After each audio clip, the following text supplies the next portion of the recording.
നമസ്കാരം, മലയാളി വാർത്തയിലേക്ക് സ്വാഗതം.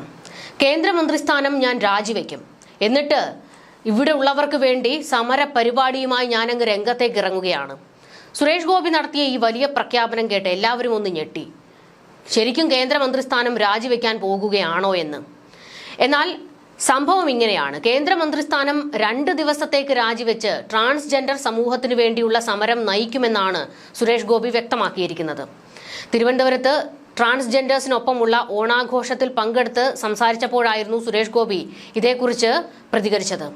ഇവിടുത്തെ സർക്കാരിന്റെ കീഴിൽ ഇവിടെ ഉള്ള ആർക്കും നീതി കിട്ടുന്നില്ല എന്ന് ബോധ്യപ്പെട്ട ഒരു ഘട്ടത്തിലാണ് താൻ ഈ ഒരു കടുത്ത തീരുമാനം എടുത്തിരിക്കുന്നത് എന്നും സുരേഷ് ഗോപി പറയുന്നു. എന്തായാലും കേന്ദ്രമന്ത്രി രാജിവെക്കുന്നു, സുരേഷ് ഗോപി മന്ത്രിസ്ഥാനം രാജിവെക്കുന്നു എന്നുള്ള തരത്തിൽ വലിയ രീതിയിൽ വാർത്തകൾ വരുന്നുണ്ട്. ഇതോടെയാണ് 2 ദിവസത്തേക്ക് രാജിവെച്ച് ഈ പ്രശ്നങ്ങൾക്ക് വേണ്ടി ഞാൻ സമരമുഖത്തുണ്ടാകും എന്ന് അദ്ദേഹം വ്യക്തമാക്കിയിരിക്കുന്നത്. ട്രാൻസ്ജെൻഡർ സമൂഹത്തിന് സർക്കാർ നൽകാനുള്ള ധനസഹായം നൽകിയില്ലെങ്കിൽ അടുത്ത ഓണത്തിനു മുൻപ് കരുവന്നൂർ മോഡൽ സമരം ആരംഭിക്കുമെന്നാണ് അദ്ദേഹം വ്യക്തമാക്കിയത്. ട്രാൻസ് സമൂഹത്തിന് എന്തെങ്കിലും ചെയ്യാൻ സാധിക്കുന്നത് ദൈവത്തിന്റെ അനുഗ്രഹമാണ്. സംസ്ഥാന സർക്കാർ ധനസഹായം നൽകണം. ട്രാൻസ് സമൂഹത്തിലെ 10 പേർക്ക് കൂടി ശസ്ത്രക്രിയയ്ക്കായി തുക നൽകും.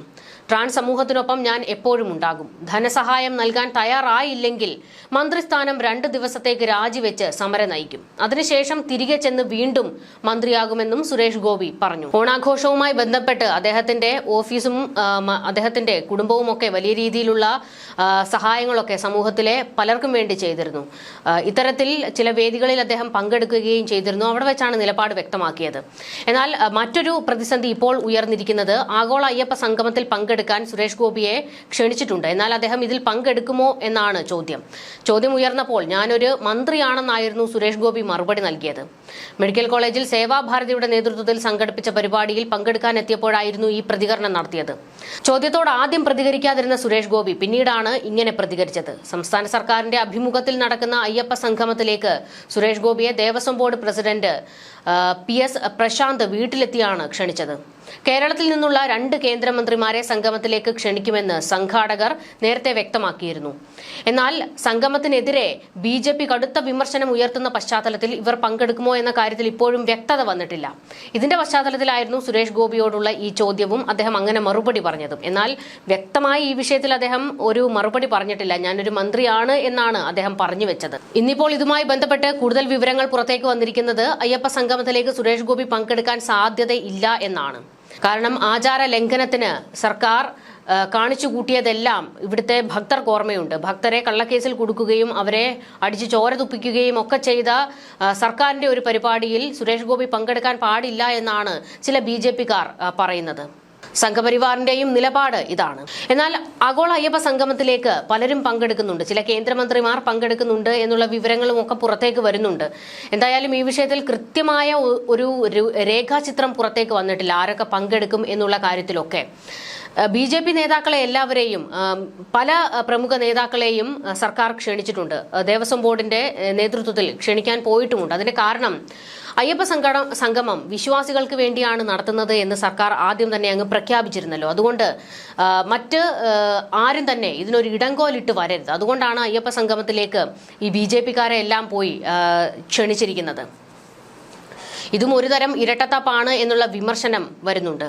മുഖ്യമന്ത്രി മുഖ്യ രക്ഷാധികാരിയായുള്ള സംഘടനാ സമിതിയാണ് ആഗോള അയ്യപ്പ സംഗമത്തിനുള്ളത്. ഈ മാസം 20-നാണ് സർക്കാർ നടത്തുന്ന ആഗോള അയ്യപ്പ സംഗമം പമ്പാ തീരത്ത് നടക്കുന്നത്. ശബരിമലയുടെ വികസനത്തിൽ താല്പര്യമുള്ള, ശബരിമലയിൽ നിരന്തരം എത്തുന്നവർ എന്നതാണ് സംഗമത്തിൽ പങ്കെടുക്കാൻ ദേവസ്വം ബോർഡ് മാനദണ്ഡമായി നിശ്ചയിച്ചിരിക്കുന്നത്. 3000 പേരെയാണ് സംഗമത്തിൽ പ്രതീക്ഷിക്കുന്നതെന്നും തിരുവിതാംകൂർ ദേവസ്വം ബോർഡ് പ്രസിഡന്റ് വ്യക്തമാക്കിയിരിക്കുന്നത്. തെലങ്കാനയിൽ നിന്ന് 750 പേരും കേരളത്തിൽ നിന്ന് 800 പേരും പങ്കെടുക്കും. തമിഴ്നാട്ടിൽ നിന്ന് 500 പേരും വിദേശത്ത് നിന്ന് 500 പേർ പങ്കെടുക്കും. മറ്റ് സംസ്ഥാനങ്ങളിൽ നിന്ന് 200 പേർ പങ്കെടുക്കും. ഇത്തരത്തിൽ പോകുന്നുണ്ട് ആഗോള അയ്യപ്പ സംഗമത്തിന്റെ വാർത്തകളൊക്കെ. NSS-ഉം SNDP-യും അയ്യപ്പ സംഗമത്തിന് ഇപ്പോൾ പൂർണ്ണ പിന്തുണ കൊടുത്തിട്ടുണ്ട്. ഇതും BJP-ക്ക് ഒരു വലിയ തിരിച്ചടിയായിട്ടുണ്ട്. ശബരിമലയുമായി ബന്ധപ്പെട്ട ഒരു പരിപാടിക്ക് എന്തിനാണ് മാറി നിൽക്കുന്നത് എന്നുള്ള ചോദ്യമാണ് SNDP-യും NSS-ഉം ഉയർത്തിയിരിക്കുന്നത്. ഈ വിഷയത്തിൽ രാജീവ് ചന്ദ്രശേഖർ മാധ്യമങ്ങൾക്ക് പിടികൊടുക്കാതിരിക്കുകയാണ്. എന്ത് മറുപടി പറയണമെന്ന് അദ്ദേഹത്തിന് അറിയില്ല. പങ്കെടുക്കില്ല എന്ന് പറഞ്ഞു കഴിഞ്ഞാൽ വിശ്വാസത്തിനെതിരാകുമോ എന്നുള്ള ഒരു ഭയവും അത് തെരഞ്ഞെടുപ്പിനെ ബാധിക്കുമോ എന്നുള്ള ഭയവും ഒക്കെയാണ് ബി ജെ പിക്കുമുള്ളത്. എന്തായാലും ഈ വിഷയത്തിൽ അടിമുടി പ്രതിരോധത്തിൽ നിൽക്കുന്നത് കോൺഗ്രസും ബി ജെ പിയുമാണ്. കോൺഗ്രസിൽ നിന്ന് വി ഡി സതീശൻ പങ്കെടുക്കുമോ എന്നുള്ള ചോദ്യവും ഉണ്ട്. അദ്ദേഹവും വ്യക്തമായ മറുപടി ഒന്നും പറയുന്നില്ല. അതിനിടയിലാണ് മാധ്യമങ്ങൾ സുരേഷ് ഗോപിയുടെ നിലപാട് അറിയാൻ ചെന്നത്. ഇതുമാത്രമല്ല, സുരേഷ് ഗോപിയുമായി ബന്ധപ്പെട്ട മറ്റൊരു വാർത്ത പങ്കുവയ്ക്കാനുള്ളത് പ്രതിസന്ധിയിലായ സംസ്ഥാന സർക്കാർ സ്ഥാപനത്തിന് കേന്ദ്ര സർക്കാരിന്റെ കൈത്താങ്ങ്. ചേർത്തലയിലെ ഓട്ടോ കാസ്റ്റ് ലിമിറ്റഡിന്റെ സ്ഥലം കേന്ദ്ര വെയർഹൌസിംഗ് കോർപ്പറേഷൻ പാട്ടത്തിനെടുത്ത് നിർമ്മാണ പ്രവർത്തനങ്ങൾ തുടങ്ങും. ഇതിനായി 26.7 കോടി രൂപയ്ക്ക് പാട്ടക്കരാറിലെത്തി. തകർച്ചയിലായിരുന്ന ഓട്ടോ കാസ്റ്റിന് വലിയൊരു ആശ്വാസമാണ് കേന്ദ്ര സ്ഥാപനത്തിന്റെ ഈ കൈത്താങ്ങ്.